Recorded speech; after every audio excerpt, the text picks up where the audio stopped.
following program on Ada Derana 24 is classified for general audience. It is intended for all ages. It contains little or no violence, no strong language, and little or no sexual dialogue or situations.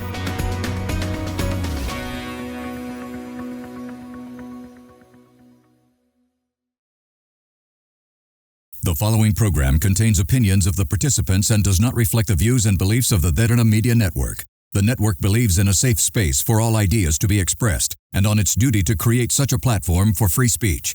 Viewer discretion is strictly advised.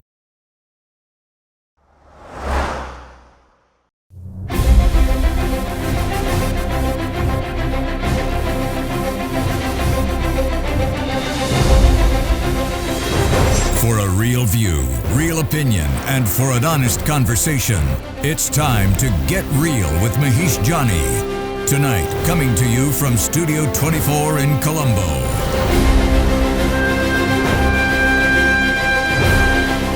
A very good evening, everyone. Welcome to another episode of Get Real. Like promised last week, we have the Minister of Labour and also the Deputy Minister of Economic Development, Dr. Anil Jayantha with us tonight in order to talk about the budget which was presented to the Parliament a couple of weeks back, and also the second reading was passed early this week. Minister, welcome to the program. We've actually had conversations on another program prior to this, but personally we are meeting and having a chat about the state of our nation. This is the first time, so welcome to the program. Really appreciate it. Thank you very much, Mahieash, and it's my great pleasure of joining the program. So let me start off. Of course, you're here to talk about the budget and Sri Lanka's economic development in terms of where are we heading.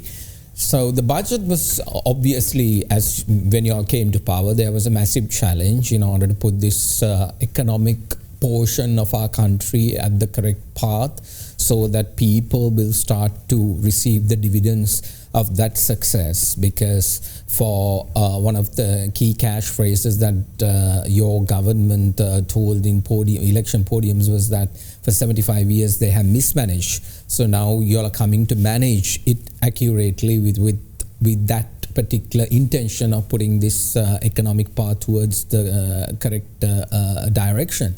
So when you all were approaching this particular budget, what was the most important thing? Like, how did you all actually thought, okay, this is what we're going to do. This is just the first year. There's 4 more to go. So you all have the time to basically structurally get to the promises that you all made. So in a situation like that, what was the most important one? Was it the promises that you all gave on election podiums, or is it the IMF program, or is it exactly, taking this country's financial structure to a different direction? How did you all approach this particular budget? It's a combination of many. And if you take 1 or 2 items in isolation, sometimes we may lose the direction of this particular budget. And again, the budget or before coming to the budget, we were given a mandate, and mainly within that particular mandate, when it comes to a budget, it's how best we are going to deal with public financial management, public finance, and how best you deal with the public debt. So these are the key areas. And the accusation for the previous the regime and those who rule the country cannot be belittled to mismanagement. So sometimes that is a well-established or institutionalized ideology that they mismanage. So mismanagement is one of the areas, because if it's mismanagement, so management can be again defined, and so managers can be hired, and so it's something limited to economy. So it is a part, there is a role, but it goes beyond that. It's a political ideology, the political role, because we are dealing with a political economy. Then within a political economy, we can't ignore the political part. We can't ignore the social aspect, cultural aspects, and these kind of things, within which economic management is one. Even within the budget, we are not going to show that I dislike the mere management only. keeping the objective and the political philosophy and what we have mentioned in our the election manifesto. Yeah.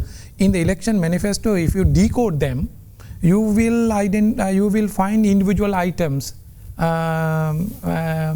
elements. Yeah. So if we take individual items and try to understand what we are going to do, you may really again would go in the wrong direction, because we have to understand within which what is our key objective. Key objective is to transform this particular entire society, the economy, into something where everyone can get a fair return back, everyone can engage in the economic engagement democratically, and where people can get the benefits of technological development throughout the world, the different other countries and the world has acquired. So likewise, it's a bit complex. So within which we need to address by keeping in the mind the objectives of a budget. Then again, the juncture at which we took the power cannot be simply ignored. Yeah. It is not the smooth manner.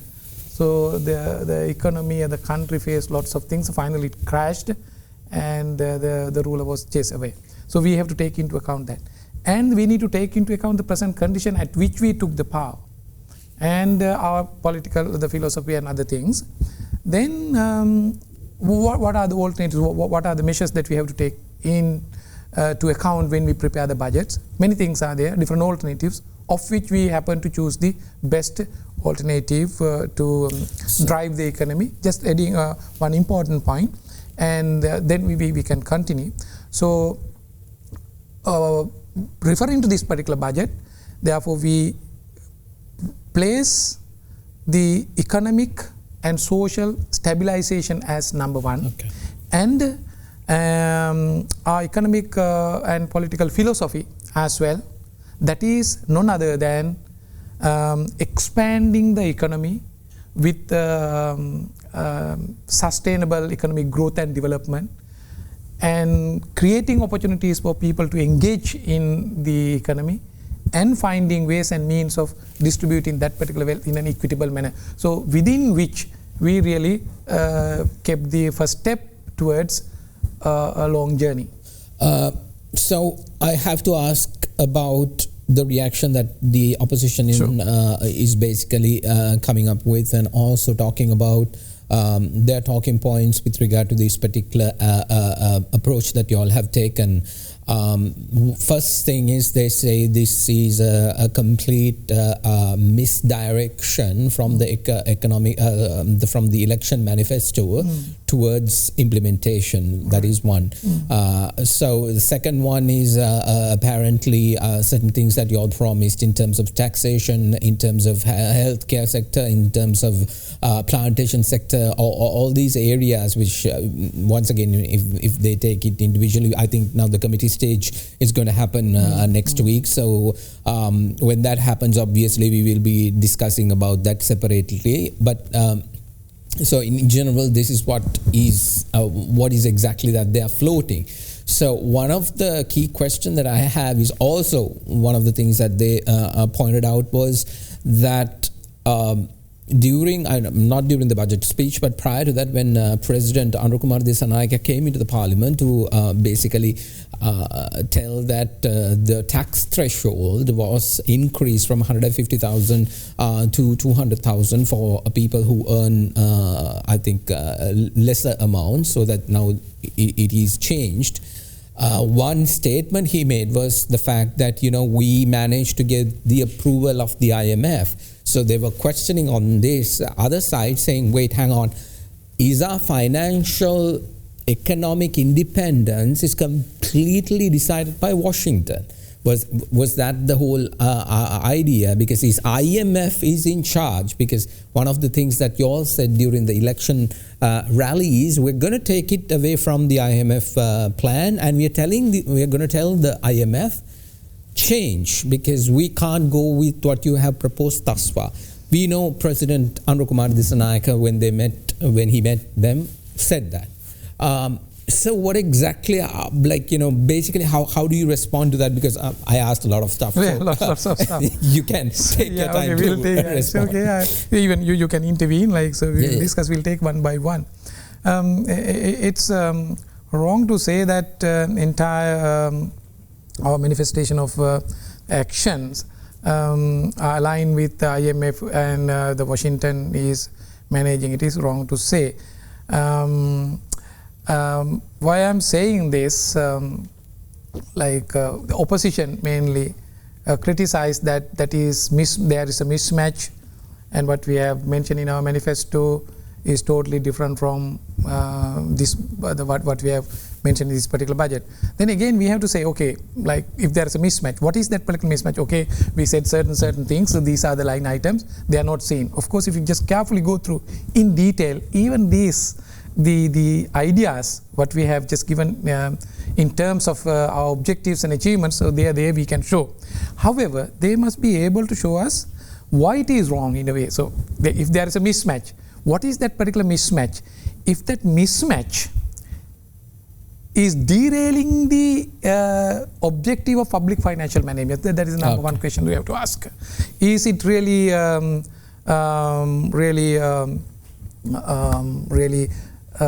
against the mandate, and it's again the best practices of public financial management? So is it dealing with swindling of public funds, or is it dealing with corruptions? Those are the things that they have to come out. Or the limited amount of public finance has been allocated at the whims and fancies of ministers or the president, are the things that you have to question. So in a way, according to their argument, what they say, so we said you came out with a kind of socialist manifesto, you said that. So socialism is interpreted by them. So we have to have a separate the lesson session for them to teach what is the ingredients of socialism or a better society. And they claim that this is the budget of Ranil, or mainly the capitalist and or liberal, neoliberal. So they are the people who really follow these rules. Then therefore they must be happy. On the other hand, if I just come out with a counter argument, we have deviated from what we have mentioned in our manifesto and come out with a kind of budget that is in line with the capitalistic objectives and neoliberal objectives and Ranil objectives, they must be really happy. So it is not the case. So this is the budget that really disconnect the wrong practices, when mismanagement, misappropriation, or adopting economic policies to amass the public wealth in the hands of the very few. And this is the disconnection with the use of public funds for corruption. And this is a disconnection of utilization of funds only for selected other people. How and again, I'm just telling. And again, the disconnection of allocating funds to create regional disparities. So if you just carefully look at we have public what you call fiscal constraint, that is 13% of GDP, estimated GDP. That is a part and parcel of our law. That is the number 44 of 24, the Public Financial Management Act. So then the amount is 4,285 billion rupees. So that amount has been really allocated in line with these objectives. How? Number one, to expand the economy, promote the production economy. What do we need? As far as the government is concerned, government needs to be the facilitator. So in the so providing facilitate. You said you are getting out of the business side of things, and letting the private sector dictate the business side. It is something like it has to be corrected. No, not only a regulator. Regulator is only one part. That is again a misinterpretation. It doesn't mean that the government is doing something, letting the private sector decide everything about economy. No, it's wrong. The overall responsibility is with the government. There is a space, so within which the private sector can work, especially to promote the competition, and whereby to bring the cost down, and increase the efficiency and increase the quality. If it is not happening, then the government cannot say, oh no, you are playing. No, in the name of competition, you see even in Sri Lanka, even in other countries as well, you may see these things. Lots of monopolies, oligarchies, and the jacking up of prices and price gouging practices are seen. Then we have a role. So I'll come to that one. So the role of the government is to create an environment, conducive environment, where everyone can play with democratic the rights. That is what we call level playing field. So to create that environment, we have allocated some money within our constraint. So what are they? So one of the major things within the infrastructure, we need to have a very good the road structure, bridges, and communication structure. Likewise, there are so many stalled projects were there, abandoned projects were there. What we did was, so now we are reviving everything in addition to new projects as well. So you can see how much money has been allocated. Like these are not the roads or the bridges or the big towers constructed in the areas where the ministers or the president live. They have been designed in line with the economic development. That is why rural roads have been given the priority. The biggest accusation there by the opposition when you make that statement is saying, hang on, we tried to do this in the past many years, and whenever we try to do that, it was your government or the people that was basically within your party are the ones who oppose that.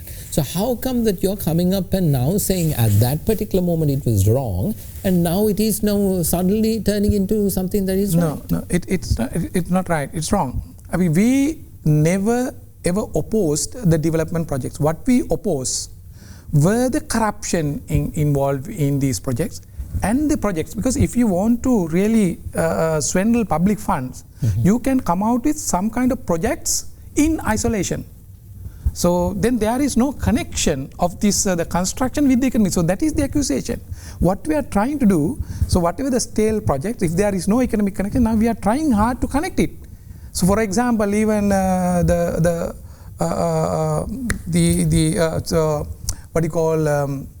transportation of agricultural products from Tamuttegama to other areas of market. So Tamuttegama is the place where our president really was born in. Then people say that we have allocated big money, only 100 million. But you need to look at the qualitative characteristic of this particular allocation. So it is connected. It is not mere construction of a railroad or any other thing just to build the image of the president. It is to promote the agricultural, like the transportation of agriculture. That is why we are saying whatever we have said has been misinterpreted by the opposition in a manner that really give the benefit. So that is why I am saying whenever we oppose, even now, we are not ready to accept any proposal, even in the name of investment or big foreign direct investment for the mere namesake. Good example is Adani. In the case of Adani, what we wanted with respect to power, we need to bring the cost down. So the power purchasing agreement that has been signed before we came to power for 20 years, 8.26 cents dollars. So that is literally very high. Even India is the same company, same power source, they provide the power to Indian grid at a price of 3 cents. Why 5? Maybe corruption, maybe we do not know. That is why we oppose. And we realized, we saw this fact when we opened another tender for another 50 megawatts wind power. The Sri Lankan company bidded at a price of 4.67. So this is a clear indication. Then we do not have any hesitation, no matter how big it is. I mean, the country. So did the government cancel the Adani project, or did Adani say, I'm sorry? No, this is what we. Because there are two sides to that story. Because Adani came out, it was Adani who came out first, and they said, sorry, the government approach to this is very cumbersome. They are not supporting, they are not giving us this thing, so we are not going to do this anymore here in Sri Lanka. No. So they did that. So what exactly is the story? No, it's not. Actually, the government didn't say that we are going to pulling out of this particular investments, we are going to stop and we cancel. No, it is again the misinterpretation. So what we said that, of course, no matter whether it is Adani, India, China or any other country, so just come and just do the things within the rules of the game, where we are highly concerned about the cost. So what cost to the people? Cost to the cost to the people at the end, that is the unit price of the energy, that is 8.26 per unit. if dollars. Dollars. If you buy at that particular price, you can't bring the cost, because we have a plan of bringing the cutting the cost by 1/3. So what we reviewed, what we wanted to reconsider is this particular price. That is the decision taken at the cabinet is to reconsider these things and negotiate for the better price. But Adani was not willing? Yeah, if the Adani is not willing, that is up to them. Because there are so many other sources. There's already one Sri Lankan company, local company, has bidded at 4.67 cents of dollars. Then it doesn't mean that this is the only opportunity. Adani is the only other investor to do that. In Sri Lankan, the energy mixture, so it really ranges from maybe nuclear energy to the renewable energy. We have lots of potential, but we have other capacity problem as well. So if we come out with a very transparent objectives and creating opportunity, investors would come. So that is what sometimes even media also misinterpret the thing, saying they're creating rifts between that and this. This is something we chase them away. Or as you just said, Adani really step back. Of course, then now Adani took the chase. Still, I'm telling you, it's Adani open for Adani can come back if Adani wants to reconsider this price and the other terms and conditions. Our end objective is to have the continuous supply of energy at a fairer price. Makes sense. Let's take a short commercial break. I'm in conversation with the Minister of Labour and also the Deputy Minister of Economic Development, Dr. Anil Jayantha. This is Get Real. We'll be right back.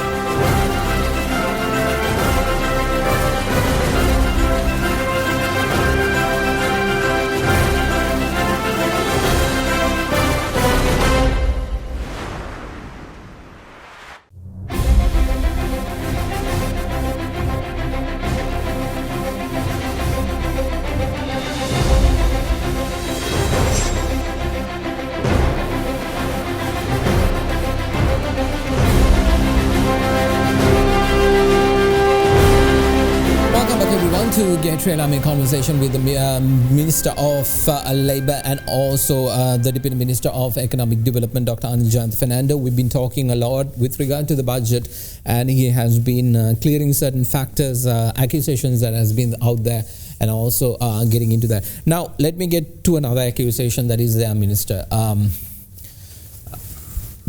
Actually, it was a former finance minister who was in this program who claimed to say, if you take a look at what the Wickremesinghe government did with regard to the IMF plan and what you all have proposed with regard to your budget, it is identical. There is no change. So you all are taking the same path that,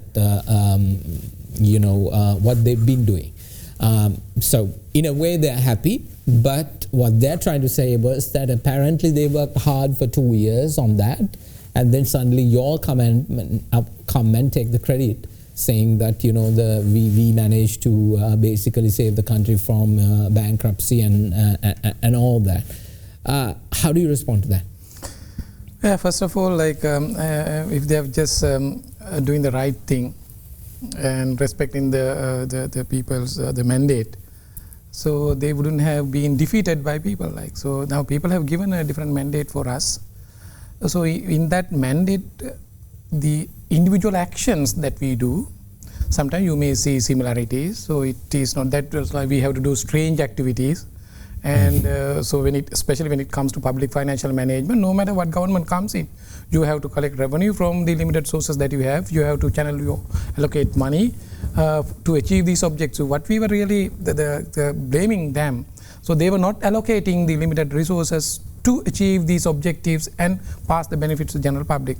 So when it comes to IMF deal, so IMF is, so no matter how it has been really institutionalized in the society as a maybe demon or any other maybe savior, but we identify that IMF also has a role to play within its scope. What is its scope? Just when a country faces the balance of payment problem, of course, then IMF has to intervene. Like it's our right because we are a member of that. Yeah, exactly. So we do not oppose that. But we were saying that they created this particular issue and they really belittled it. Who's they? So in not only one government, so all the governments were just following these wrong economic policies. Finally, they paid the price at the public expenses. So we are criticizing the policies and the system. So I just can clarify a little bit on that. So otherwise I may just forget about this IMF the deal. Some of the things like actually IMF, if you come out with facts and figures and information, so they are ready to even do the change, because IMF really came into the picture in order to arrest the given situation where the country unilaterally declared that we are bankrupt. If such a situation, IMF is very strict. They do not want you to behave as you like. You are really confined within that particular framework. That is that particular the framework given. Up to a certain extent, we also have to go. But just believe, we were able to negotiate with them. That is the reason why we did not implement this so-called Ranil's the plan of implementation of IRIT, imputed rental income tax. So they are not saying about this thing. So if we have implemented his program, so we would have implemented IRT. And even this income tax. Actually, we wanted to increase the free threshold up to 200,000 per month. But we could not go up to, actually the amount is 150,000. Yeah. So in the previous it was 100,000. So we came out with our revenue proposals. We just showed because now since we are in an IMF program, of course if we want we can come out with that derail. If we come out from that, of course the situation cannot be arrested, managed, unless we have adequate funding sources. We knew it very well. Let's talk about that funding sources. Now, one of the other issue that many are seeing, and even not forget about the opposition, let's talk about the economic analyst, budget deficit.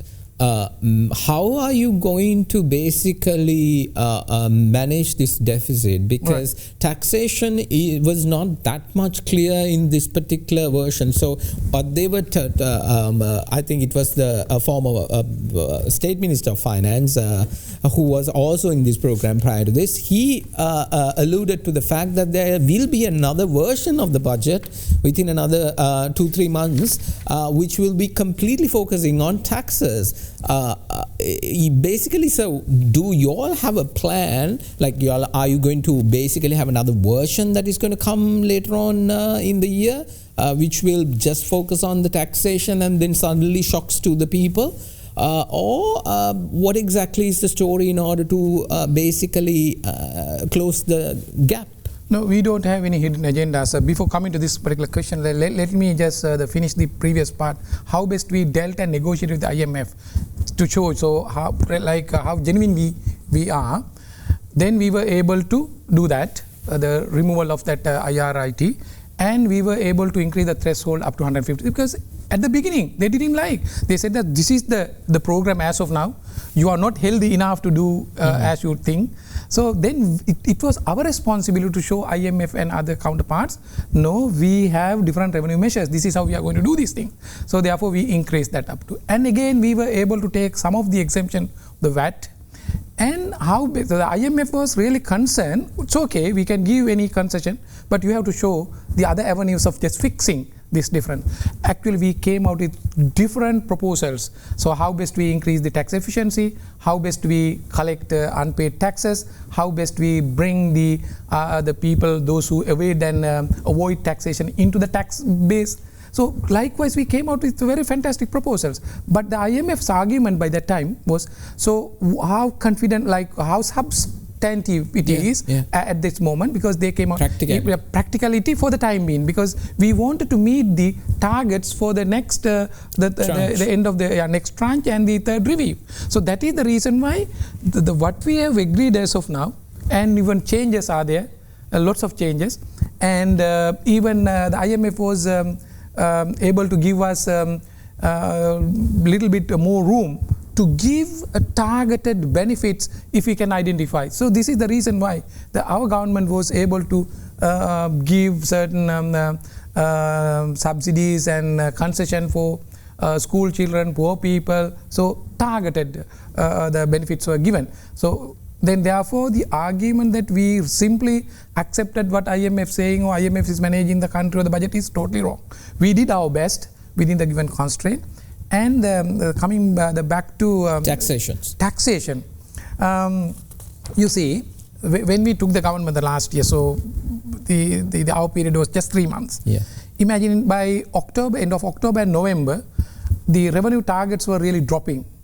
Even IRD, mainly 3, IRD, custom and excise. Yeah. They came out say that look, within the prevailing situation, it's unlikely that we would be able to meet the targets.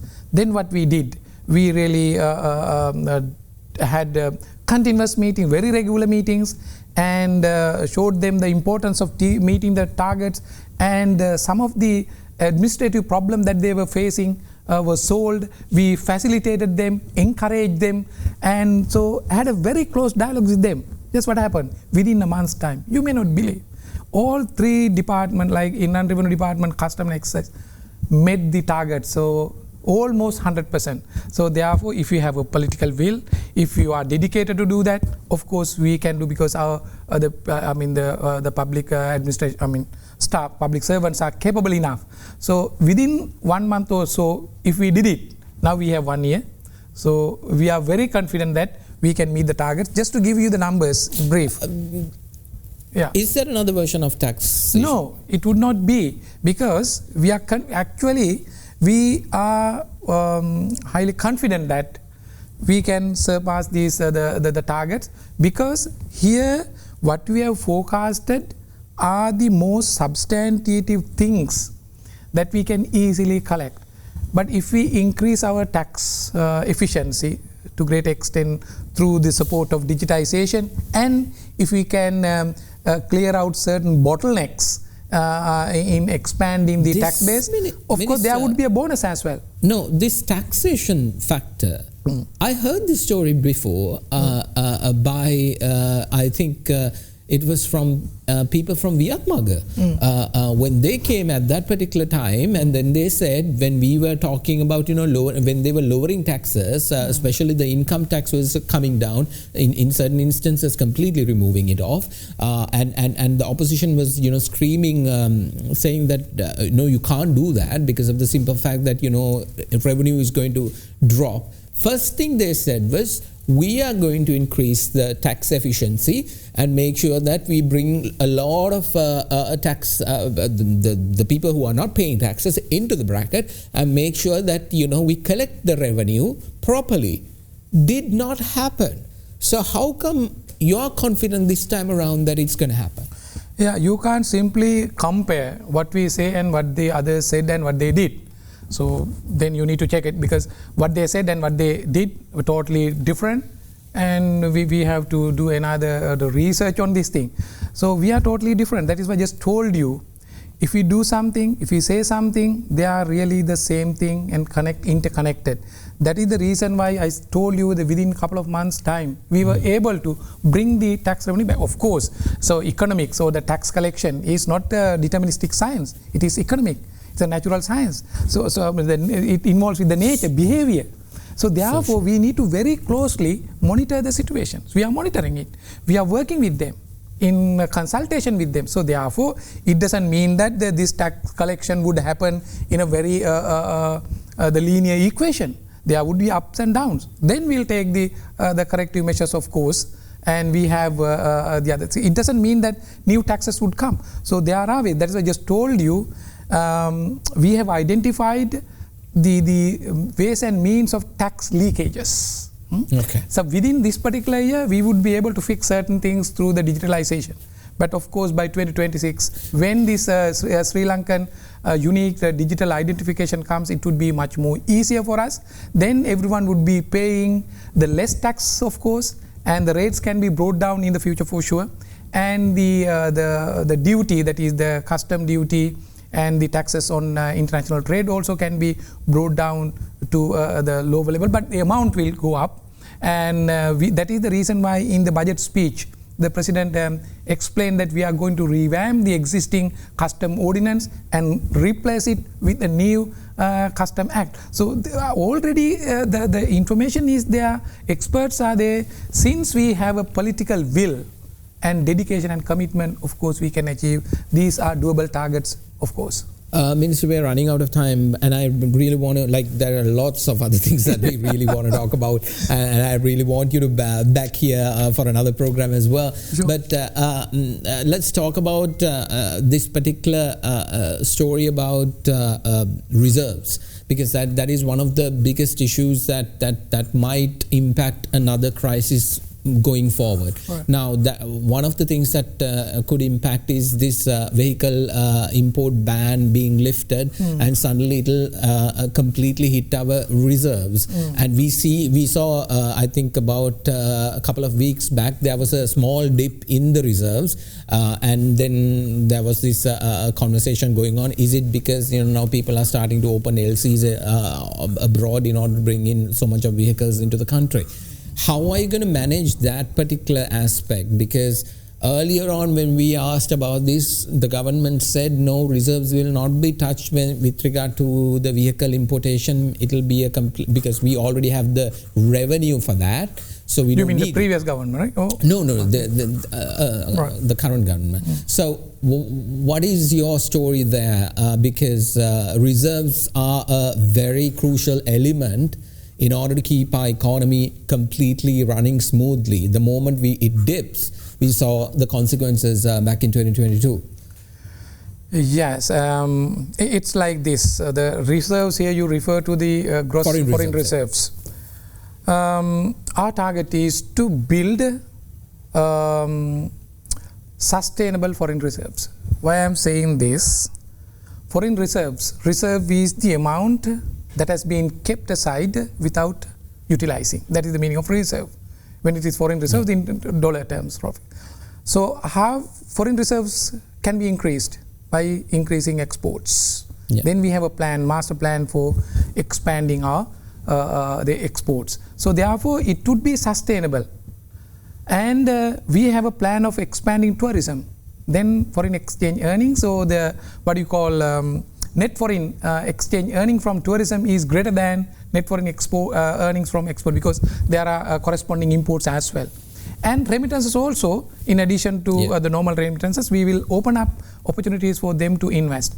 And these are the sustainable ways of building reserves. These are the sustainable. Apart from that, if foreign direct investment comes, that also would add to the sustainability to some extent. But mere borrowing is not a sustainable way of but there is a lot of borrowing from your government as well. No, how do you say?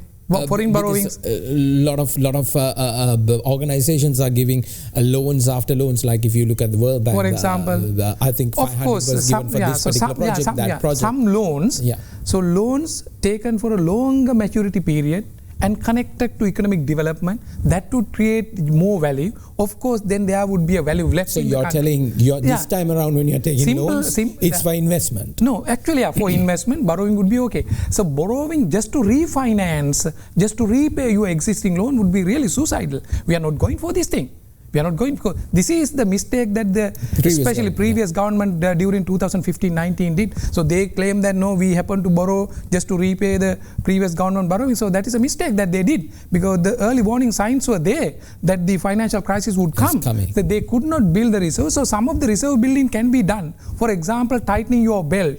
So if you restrict your importation, of course you can claim on the other hand, my reserves level has gone up. For example, take your salary, monthly salary, say 200,000, 300,000 rupees. So following day, you can claim that I have a reserve of 200,000 rupees. The following day after that, maybe after 1 week, still you can claim that if you do not eat, if you do not spend. But we are not going to show this particular magic of just building reserves in that manner. We have a plan, sustainable plan. The government would work for this thing. In addition, there is a monetary authority as well. So that is the central bank, the banker of the government. Central bank also works independently, but it's the banker of the government. Central bank maintains the financial discipline. So therefore, they also intervene this building reserve. So from time to time, so we are not going to intervene. So from time to time, central bank uses the tactics, tools, and buy and sell foreign exchange from the market and build. So gradually we have built certain things as of now. Of course, we need to release certain things for the importation of the motor vehicles. Of course, we have. Yeah. And that importation of motor vehicle is not mere just allowing people to have access to vehicles. Actually, the reason why we release it in 3 stages. First stage was for importation of the transportation vehicle. It has a connection to the economy. Second one was the importation of the transportation vehicle. So that is connection. The third one is also for commercial purposes or any other personal purposes. So that has a spillover impact to the economy as well. So that is that has to be kept in mind. Minister, we are highly have to come back. I think another session, right? Next week also, in order to talk about more on the economy, because there is a lot to talk about with regard to rebuilding our economy and bringing our country back into the foray, which you earlier started on the conversation saying that every single individual in this country, the 22 million people, have to start feeling that in their personal pockets.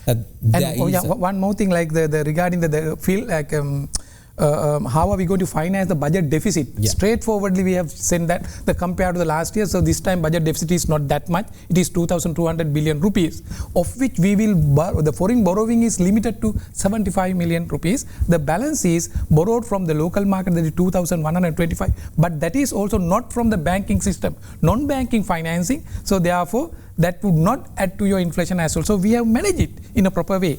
And we may have to borrow a little bit more because we have to pay 1,600 just to repay. And as a result, our borrowing limit has been capped to 4,000 billion rupees for this particular year. Minister, time is getting in the way.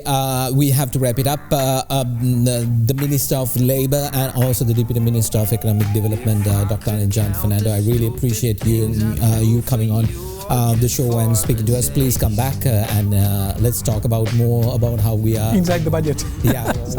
What's there inside the budget. I sincerely appreciate you coming here. Definitely, thank you so much, Mahieash. All right, well, that's all the time we have for you tonight. Thank you very much for watching. I'll be back again next week with another episode of Get Real. See you then. Bye.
Tastes like sugar, but honey sugar don't taste that bitter. Baby, you ain't sweet. Look at what you did.